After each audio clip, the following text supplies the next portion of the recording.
هاتون بردوواگەین لە دژی دەسەڵاتدارانی هەرێمی کوردستان کە بە شێوەیەکی یەکسانی بە شێوەیەکی خراپ دەسەڵات بەکارهێنن دژی خەڵکی کوردستان کە لە مەنتیقەی هەولێر و سلێمانیش بە هەمان شێوە یەکێتی و پارتی هیچ فەرقێکیان نییە بەڕاستی خراپ بەکارهێنانی دەسەڵات بووە مایە ئەوەی کە گەنجێکی زۆر لەو وڵاتی خۆمانە ئاوارە بێت و بێتە دەرەوە لێرە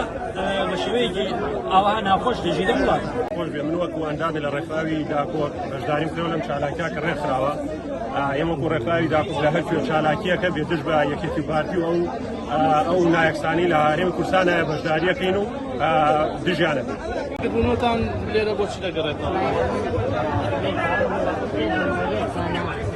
بەبوونەی ئەوەی یعنی ئەو شتەم و زومەت لە واقعی ئەمە دەکرێت هیچ کەسێ ناکرێت ئەزا هاتووی دەردی ناوەکە دەربەوە نەفرە دەزوو نەماڵەی دژی دەردەکەم مەبەستە خۆپیشاندانی ئێمە دژی حکومەتی گەندەڵ و دژی فاشیلە من خۆم شخصی خۆم لە 2013 تا 2014 پێشبڕکێ کردووە ملازمێک لەگەڵ من هەبوو بە دەنگەدەنی منی دەرگرت و خستمێکی خۆی خستە جێەکەی هەر لەبەر ئەوەش هەر لە بچووکە هەتا گەورەیان هەر بەو شێوازە